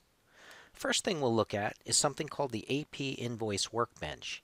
This allows you to look at your various vendors, and then once you select a vendor, you can see their open or available invoices. For example, this supplier Depot has these following invoices open. Not only is this a view, but you can also see any invoices that they currently have on hold, or invoices that were on hold and were then approved. This is invoices by vendor. This is just invoices in general that are held or on hold across vendors or all invoices. In addition, when you're in this view, you can actually put invoices on hold. So if we're in the vendor depot and we're looking at their invoices, you can simply check on hold invoice, and that invoice will be put on hold. In addition, up here, you can actually put the entire vendor on hold, and this will hold all payments going to that vendor until they're taken off of hold payments versus just on an invoice-by-invoice basis. So it's a way of basically managing all of your payables from one central workbench. Another view here is our expenditures by supplier, which basically is using our dashboard technology. When you first open it up, it shows all of your suppliers in a graph with their total amounts, as well as the data here in detail showing you grouped and summarized by their average amount and their total amount owed. If you hit the plus sign next to them, you can see the details making all of that up in terms of the amounts and so forth, all summarized by year and by month. If you were to use the filter here on the supplier group and pick the miscellaneous suppliers and refresh, you'll see now it's a little easier to view all of the vendors that are flagged as miscellaneous and their totals, as well as their detailed data and a breakdown in this graph. Now let's look at a typical transaction, AP payments. Like many other financial transactions, it starts with a group screen. So we'll go ahead and create a group number, and a group is a way for you to put in a batch of information that a worker is going to work on. And then that worker can then review their work and post it. And they can do so independently from other employees, so multiple people can be paying invoices simultaneously within the same company. You'd pick your default bank account and some other information. At this point, we want to go ahead and do a payment, and here you can now do a one-off selection of payment against an invoice, or even a miscellaneous payment in case somebody is there, for example, waiting for delivery of pizza and wants to get paid. Or you can go to the Actions menus and say Select Invoices, and perhaps we want to select all invoices due before next Friday so that you pick up everything that's going to be due. And we can also pick up other filters such as just certain types of suppliers, certain ones in certain currencies, or what have you. But we'll accept this, and this will give us a selection list of everything that meets that qualification. We can say select all, or you can just pick individual invoices here if you wanted. So we can see the full amounts. As you check off the invoices, you'll see the system will total the amount you're expecting to pay. So as you go through it, you can see what your current amount to pay is and what's available, so you can understand what the impact of moving forward would be on your cash flow. Once we select that, it'll bring those invoices in, and then you can move on to the next screen. Typically, what you would now do is go ahead and print an edit list, which allows you to check what your checks are going to be doing before you actually print them. So we'll go ahead and preview that. And you can see here all of the suppliers set up to get paid and the amounts that are getting paid, as well as the debits and credits that would occur and in which fiscal period. Typically at this point, if everything looks good, you would then say process payments, which would go out and print your payments. So if we do that, you would then get a view of what your typical checks would look like, which here is the top stub, and then here is the check amount, typically printed on a pre-printed check form. We also have the ability to do checks where we actually print all of the checks on security paper. And then once you've printed your checks, you would then typically go to the post function and you would say yes, and at that point the system would post your data to the various subledgers and the general ledger.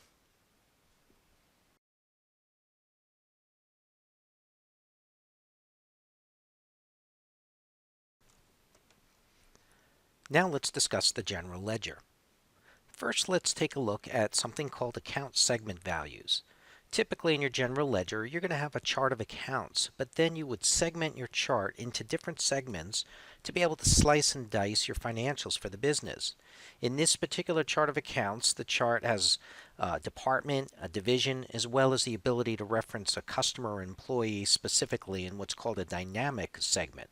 Dynamic segments don't create physical accounts in your chart that clutter up your master chart of accounts, but they allow you to post details to those dynamic segments so that you could, for example, do a P&L by customer or by employee.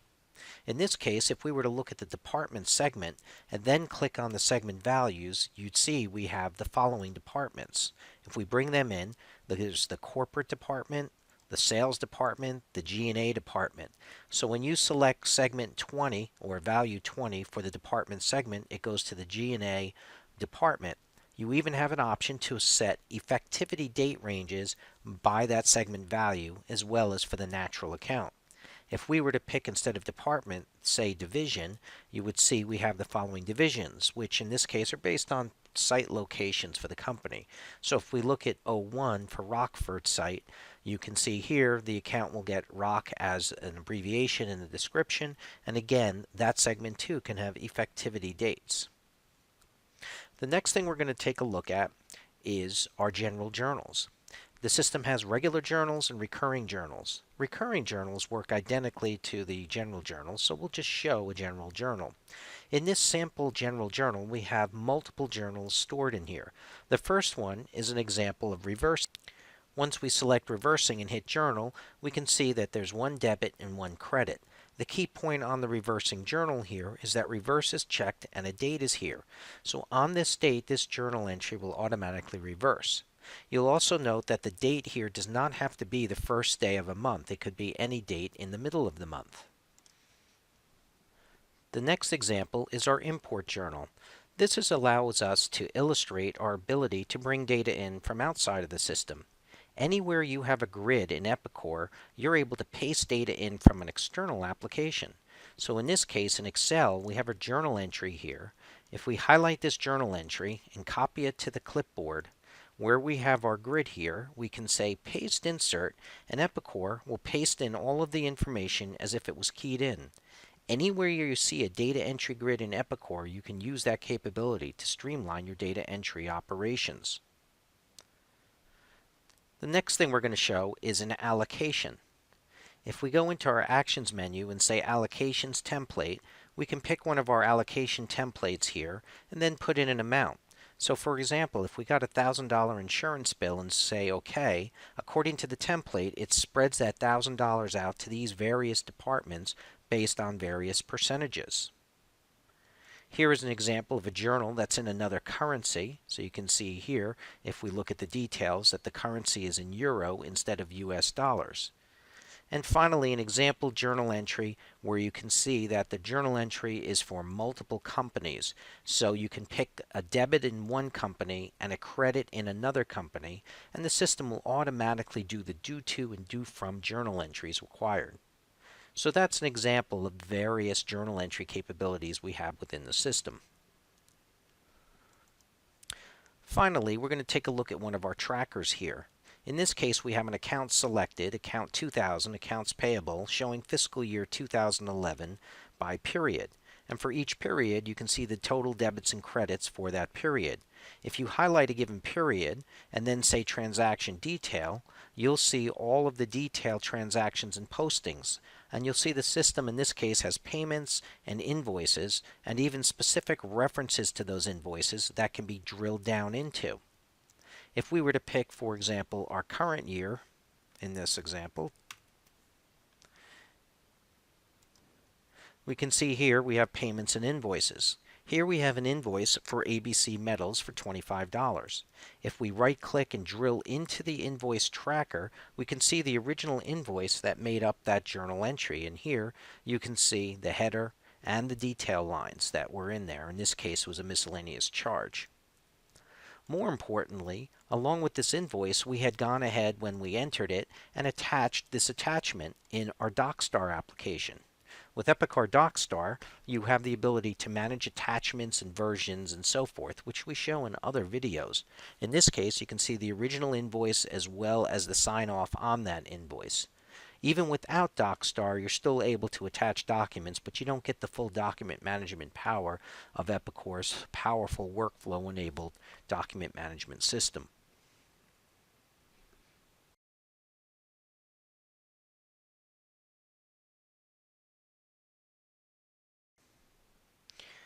Epicor Excel Connect is a tool that plugs into Microsoft Excel that allows Excel to directly talk to Epicor's database.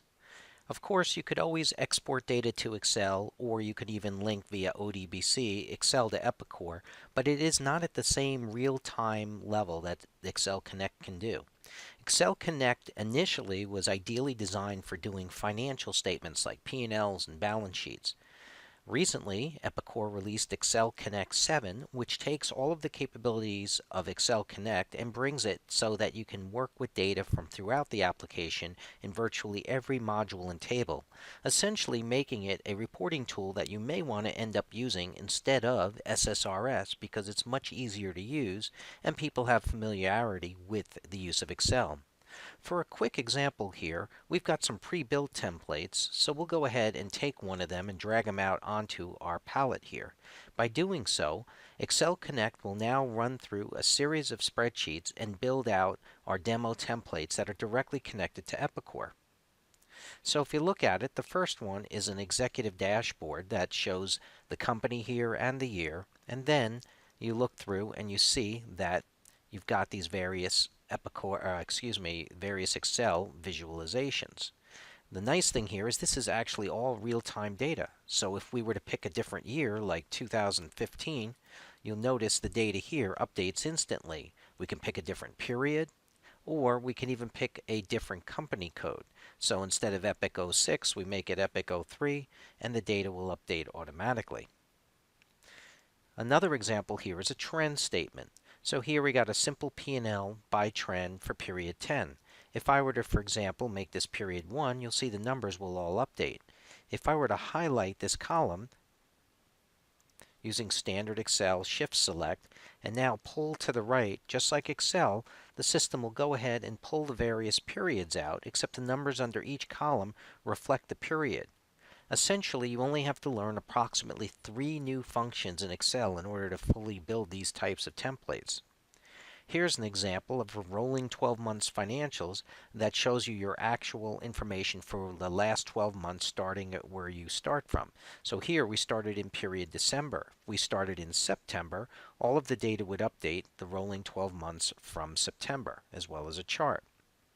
Here's a rolling forecast that shows you your actual data and your remaining budget data, and then the total for the year.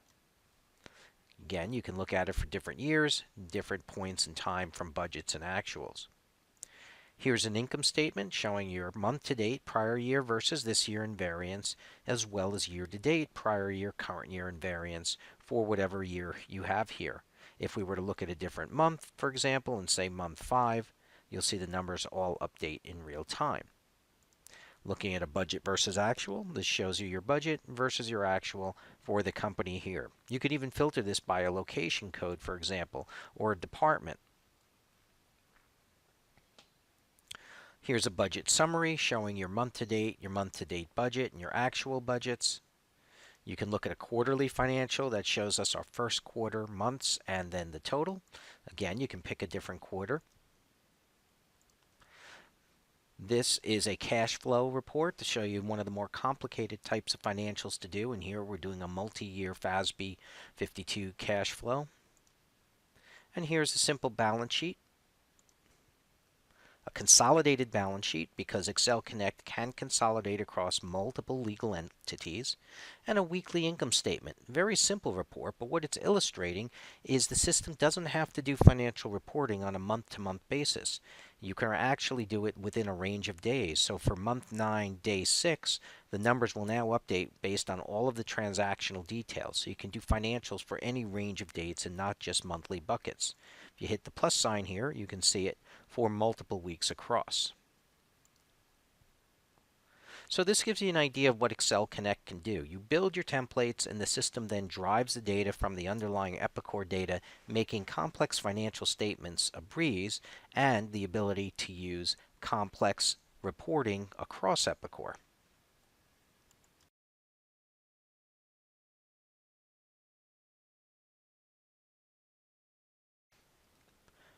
We're now going to take a look at Excel Connect 7. Excel Connect 7 is the latest version of the Excel Connect series, but it dramatically differs from the prior versions. The primary differences in the design is that Excel Connect 7 was built to access most of Epicor's data, not just general ledger. So, like previous versions of Excel Connect, it can present sophisticated and flexible financial statements. It can also do reporting on virtually all of your key areas of Epicor. To show a simple way or how Excel Connect directly accesses Epicor, we'll go ahead and just do a simple query. On the left you see the Epicor ERP and then the major database areas of the system. We'll go into Financial Management, then into General Ledger, and then within General Ledger we'll pick something simple like Informational. And within Informational, we'll go ahead and just bring the chart of accounts in and drag it here. Once we do that, the query window opens, and the only required information here is which company we want the chart from. We'll go ahead and pick this company here and say OK, and now it'll default to putting that data where the cursor is in Excel. We'll go ahead and click OK, and you'll see it'll directly pull the current chart of accounts out from Excel from that company into your spreadsheet. Now let's go over and look at some of the pre-existing examples here that show some of the more sophisticated capabilities. This here is a dashboard that shows us a variety of information, including profitability from the general ledger, sales by salesperson from the sales and receivables module, top customers, for example, month to date and what their values are. And we can go ahead and use any Excel tools here to make this larger if we want to. Scroll down, we can see sales performance throughout the months. And over to the right, we can see more information in terms of top customers. Once we're in here, because this is Excel Connect, this is a live link to our data. This is showing us fiscal year 2015 for period 6. If we were to change this to period 7, you'll see the data here now instantly updates to show us the information relating to period 7. If we change this to 2016, all of the data would update again because it's directly linked to the underlying data. If we go to another example here, we have a trend statement for our income statement starting at month 7. Since this is Excel, you can see it'll grow it to those months and years, giving us the data that's in Excel for fiscal year 2015. Over here, we have a statement by division, so we'll go ahead and say all divisions, and it's showing us for 2015 our P&L for the company. If we were to just pick, for example, the service division, now we only see the revenue that relates to the service division in its various categories. Here's a rolling income statement that always shows you your past information summarized by revenue and costs. And if you hit the plus sign here, you can then get the details of the accounts within it. Here's an income statement, which is an actual versus budget. Here's the actual and the budget. If we pick a different month here, say April, now it shows us the actual January through May and then the budget for the remaining years. So it's a sliding budget. Here's an income statement showing month to date and year to date. Again, all live, referenceable to current data. And here is an AR aging report, pulling from our aging data, aged as of the date shown here. If we wanted to age as a different date, for example, December 1st, select this and you can see now by customer their aging and their trend aging over the prior months. And if we scroll over, you can see upcoming due invoices and trends as well. Here's a customer analysis report showing you by customer the amount invoiced, the average amount, and quantities and gross margins for whatever is selected here. And we can pick different territories and what have you. So if we say corporate, we can see we have limited sales out of corporate. If we say Northeast, here's the Northeast data. Here's a sales analysis by salesperson by month for the year selected here, and then a related graph shown below it. A consolidated income statement showing you, like the original Excel Connect, Excel Connect can talk to multiple companies and consolidate across companies without the need for the Epicor multi-site module. Here's some variance analysis, a cash flow, a balance sheet. So as you can see here, Excel Connect is now a very powerful reporting tool that allows you to automatically generate the information that you need directly from Excel, pulling out of Epicor. Another key capability of Excel Connect is called Epicor Excel Broadcast. If we go over to our first sheet where we have our broadcast information set up, in here we have the system performing three functions. It writes an HTML file to the desktop for an income statement trend view. It will send a PDF out to Scott for our dashboard of our overall company and of an actual versus budget dashboard. And here it'll send a spreadsheet income statement out to Scott. If you wanted to here, you could filter this so that Scott only gets his division or service area. We'll go ahead and hit run, and now Excel Connect is going ahead and processing all of those various commands in the broadcast list and either writing out the files or emailing them and doing the various options that you have available. So as we wait for it to finish, it's now completed. The entire process took 36 seconds. This normally happens on a scheduler behind the scenes. We've just ran it manually. And again, here is where you can set up who's going to receive it, and here's the format you want to receive it. And you can see it offers a number of options, including XPS, PDF, Excel spreadsheets, CSVs for exports, and what have you. Now, if we were to go to our desktop here, you can see we have files on our desktop here called values only, for example. And we can go into here and see what the HTML looks like. And it's gone ahead and generated that same spreadsheet into a website page that anybody can view. If we look at our inbox and our email and ask it to pull the latest email down, we can see we've received 2 emails. The first, as we asked it to do, was to send an overview of finance here. And we'll just make this a little larger so we can see. And you can see that same information, but instead of being changeable in terms of period and year, it's a fixed view that's sent to that person for their dashboard. And here is the income statement showing actual versus budget as well that we told it to send automatically.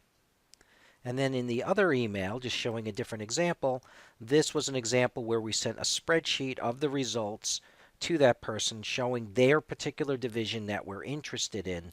You'll notice they can't pick other areas, so we were able to push out the data for the relevant division. So that in a nutshell is Excel Connect, and it really allows you to create most of your own reporting yourselves without the need to learn advanced developer tools like SQL Server reporting services and the like. Thank you for your time.